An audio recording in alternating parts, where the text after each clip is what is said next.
Welcome to Into the Mind of a Madman. You are now rocking with me, the Madman. And yes, I support intentionally creating broken black homes. Yes, it's a lot going on today specifically, and with the conversation of intentionally creating broken black homes.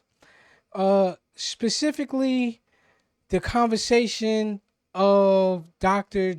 Giselle Bryant with Cam Newton and Nick Cannon. Now, this conversation for me stems from a conversation I had with my wife a while back, way before these actual interviews came out and was talked about. But it's in the news now, so I decided to kind of shed my point of view on this. Now, I had this conversation with my wife over um the notion of what's her name? I'm drawing a blank right now. But anyway, the particular girl, she's attempting to get impregnated her by herself with in vitro, right? It's the girl from the Breakfast Club. All right, Charlemagne. Why am I drawing a blank? But right now, like she she's getting in vitro. I believe she's got it. Ebony K. Williams. Ebony K. Williams. Okay, this conversation started back then when Ebony K. Williams kind of was discussing. She was going through in vitro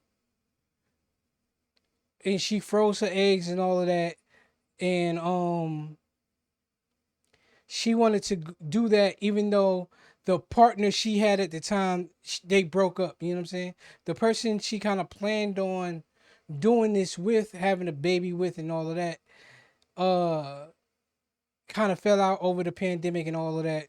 That, I mean, that's not part of this conversation, but that's where my conversation started with Ebony K. Williams. And I had this conversation with my wife because she's a product of um being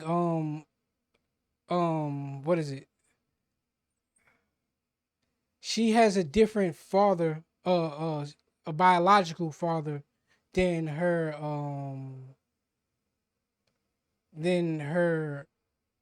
some of her other siblings, right?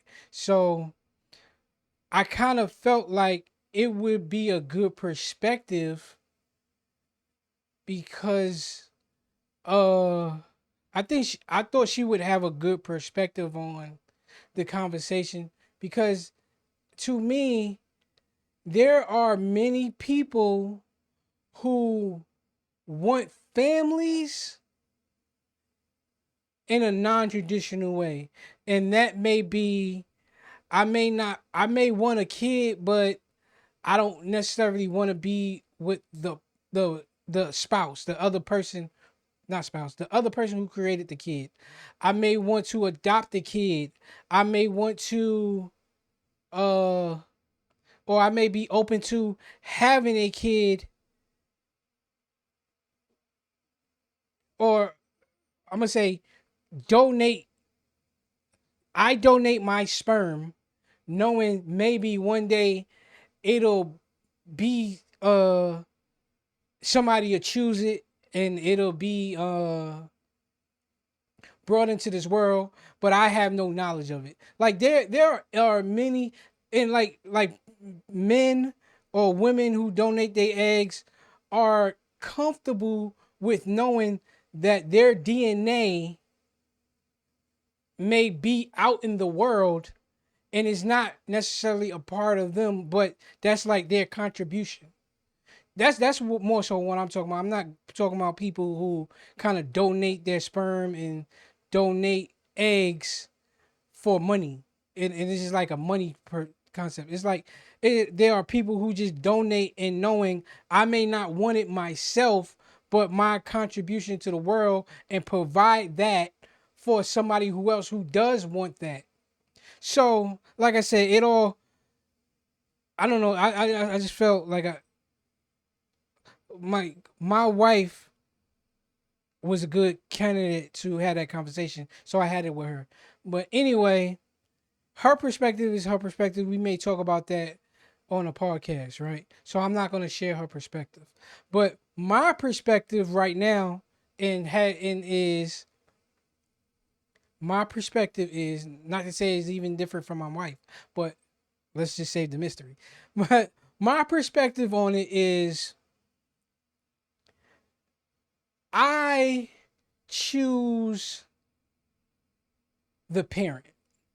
Now, I know when a parent may intentionally create a situation where both parents aren't there, it can cause, well, it will cause a lack of that other needed energy, parental guidance.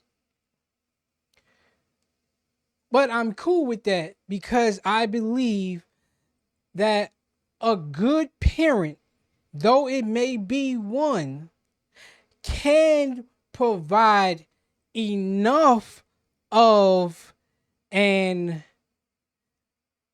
experience, enough of an perspective, enough of an environment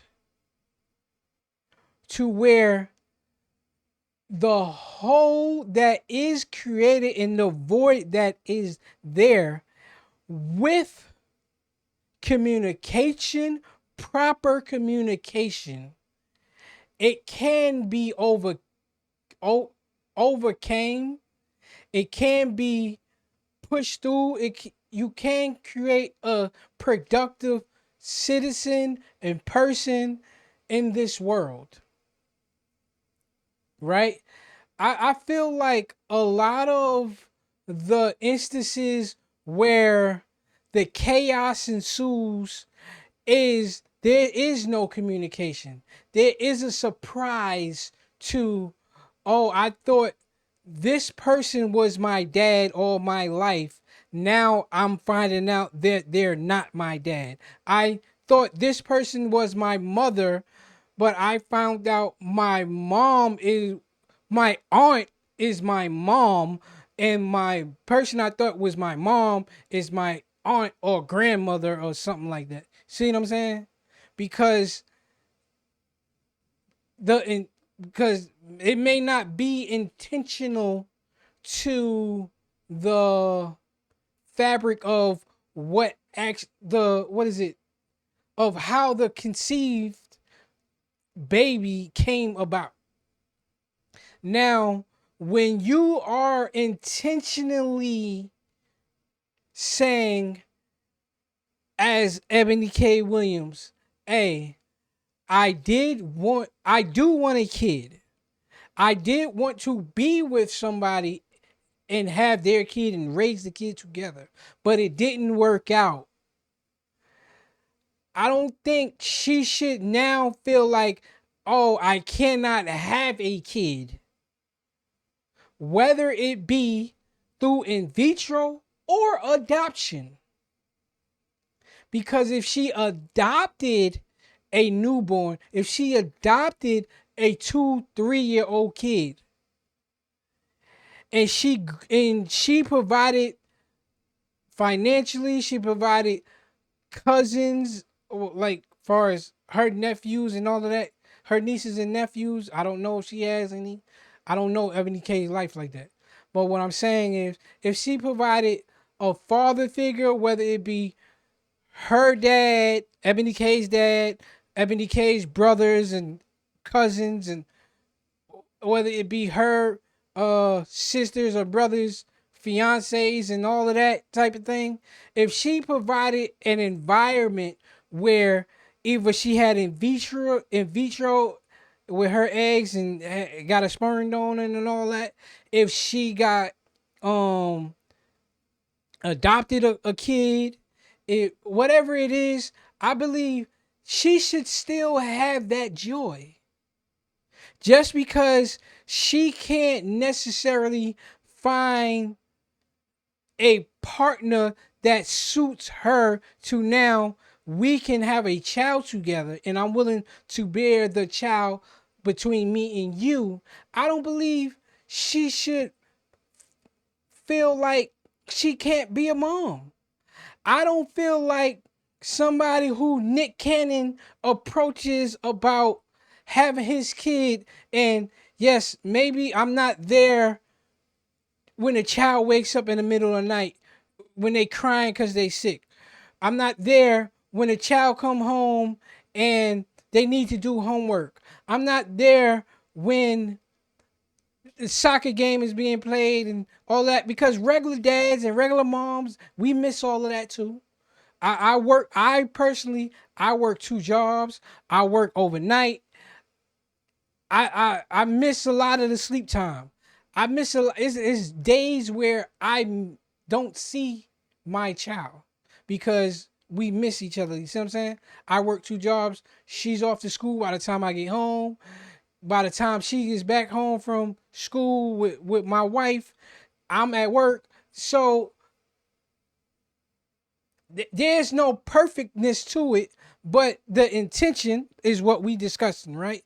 The intention of purposely not having a father figure there, not having a mother figure there.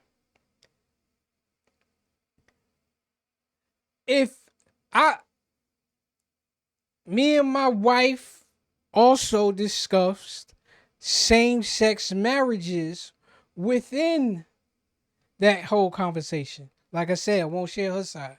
My side is two same-sex couples should be able to adopt, should be able to go through in vitro, get sperm donors, get an egg donor, whatever it is. Two same-sex couples should be able to do that, even though obviously one side of the equation will lack. But once again, I feel like if mainly, I mean, outside of the financial, right? Outside of the financial and providing the household and providing all the provisions of just being good people, outside of that, obviously, what I'm saying is same-sex couples, if they provide a way to establish some type of whatever side is missing, along with the conversation of, okay, now that you're of age of understanding, now this goes kid by kid. Everybody knows their kid. Everybody knows when they want to kind of discuss certain facets of life with their kid, right? Whenever that day comes, we have to be intentional with our conversations. Hey, yes, we are in an untraditional situation here. You have two moms, you have two dads. So let's talk about what is the traditional versus what we have versus how when you go to school you're gonna see a dad and a mom picking up somebody or whatever, another kid. So I couldn't tell you at 8 when you was asking, hey, moms, where's my dad? Or dads, where's my mom? Because you seen another kid in school at 8 and daycare at 7. with their mom and dad. You see what I'm saying?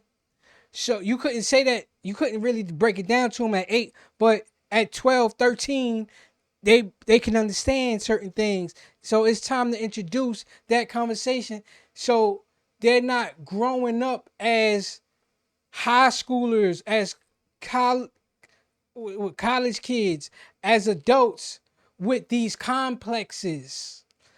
There's a natural, I told this to my sister.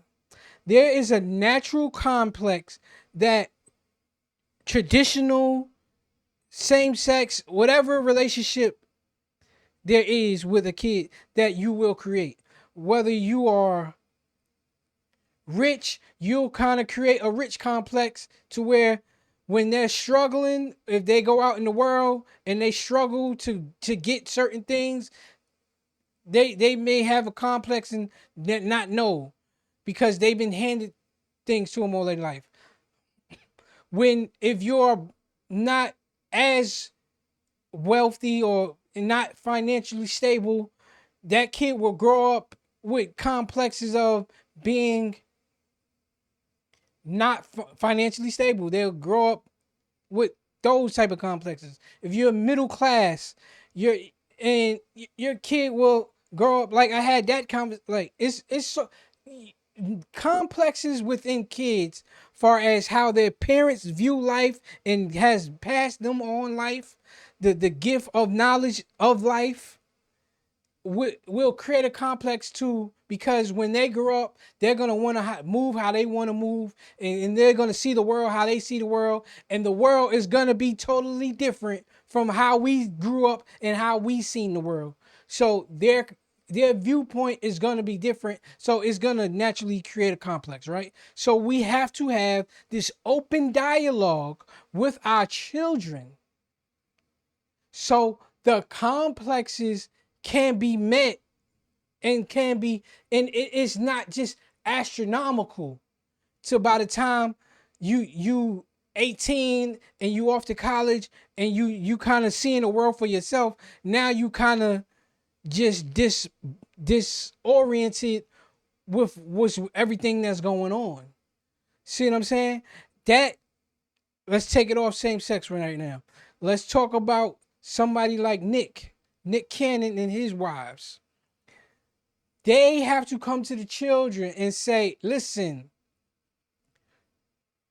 like I said, not when they 7, not when they 8. When they 12, 13, 14 in high school, and they got an understanding, come to them and say, listen, this is not a traditional. You see your dad, you seen, you know your brothers and sisters. You know we're not all mom and dad.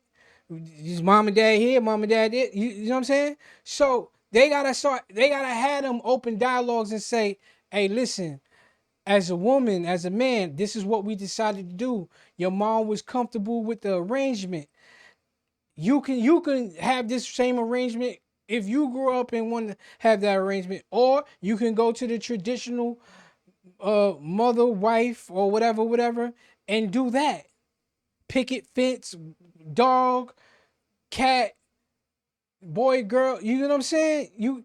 If that's what you want, that's your decision to make. But our decision was this, and it wasn't manipulation. It was a open choice that we decided to have. It was a conversation that we had, and we said this works best for us, and I wanted to be a part of this situation. Your mama wanted a kid. She didn't necessarily frown upon, or she wasn't mad at the fact that I had other kids already with other women already. But your mom wanted her kids. She wanted a kid. She didn't have any kids. She wanted to be a mom. And I provided financially so where she could be a mom and be a stay-at-home mom or still work or whatever. And and I did the best at being a dad, and I tried to be there for as much stuff as possible. Yes, that kid will have that void of not knowing what it feels like to have a dad or have a mom come in the middle of the night when they sick.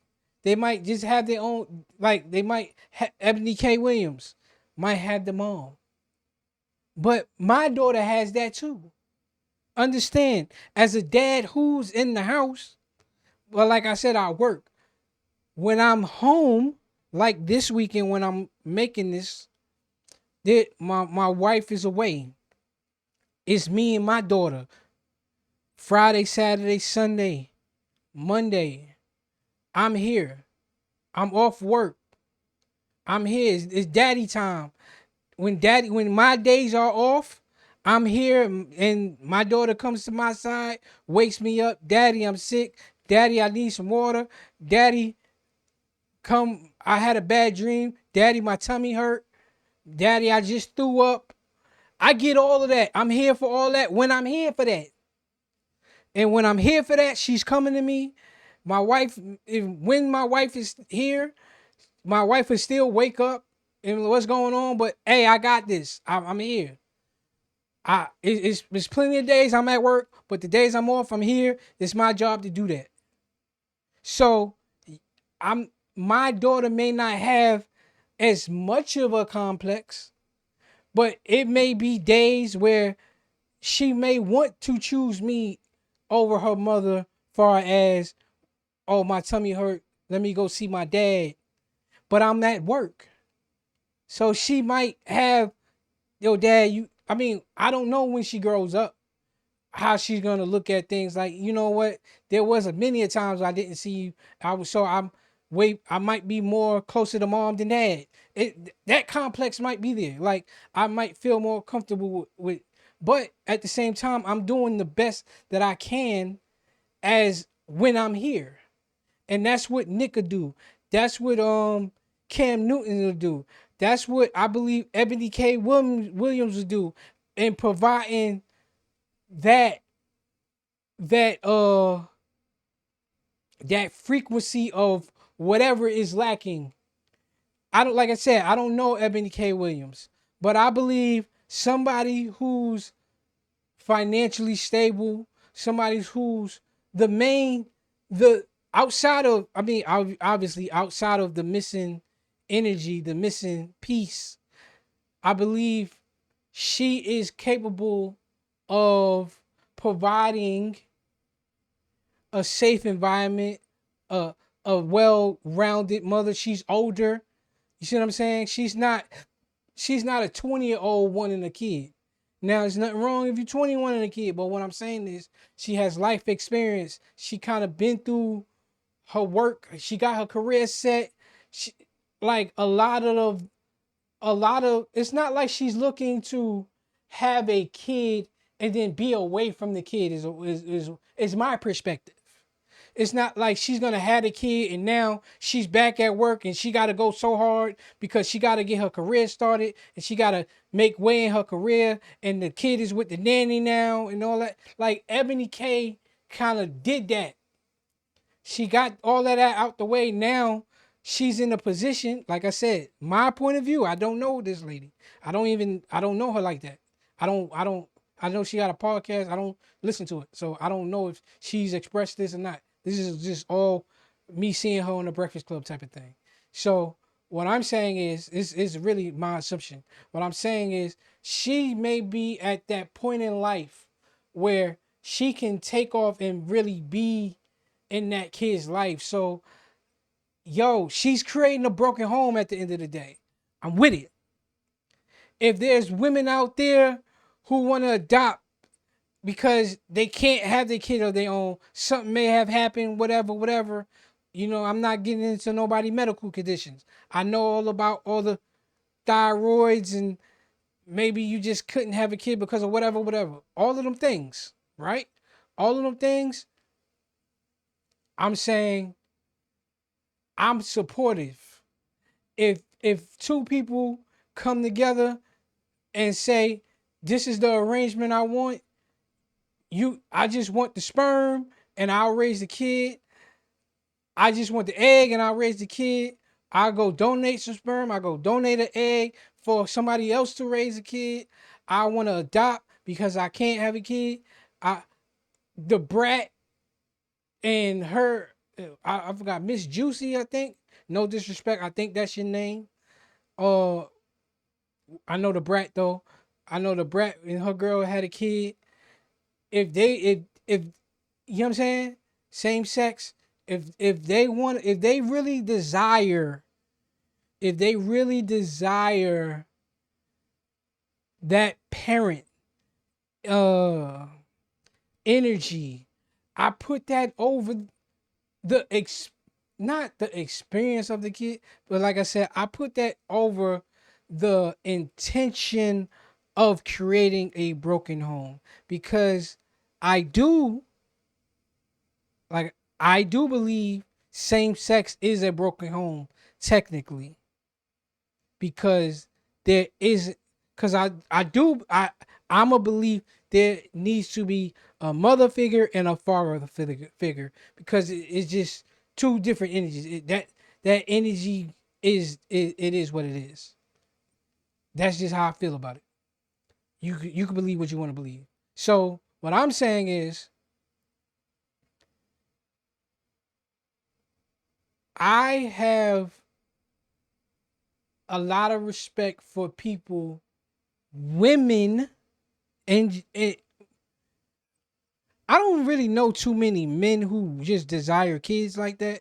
I'm saying I'm talking about desire kids who's willing to like kind of go to a a egg bank, I guess it is, and just put their sperm in the egg and then raise the kid, or maybe just go out for a adopt. But I'm assuming there are. I'm assuming there's way more than I know or ever heard of, that who desire to be a father and whatever, and will take on that responsibility, you know what I'm saying, outside of getting with a girl or getting with a guy, if they're gay, who already has children. See what I'm saying? I would assume that there has to be some portion of the world where there are men who desire their own child at some level. So I think I think they deserve to feel that. So I don't really hear, I've never heard, I didn't hear anybody speak like this. So I'm putting mines out here, and I'm on record to say I'm with intentionally creating broken homes. But please just know, have these conversations with these kids. When they are of age, like I said, for me, 12, 13, 14, please start having these conversations. So the complexes that kids that energy will cause, that missing energy will cause, it it is kind of harnessed in a way. This is my perspective. Thank you for rocking with me. I'm out.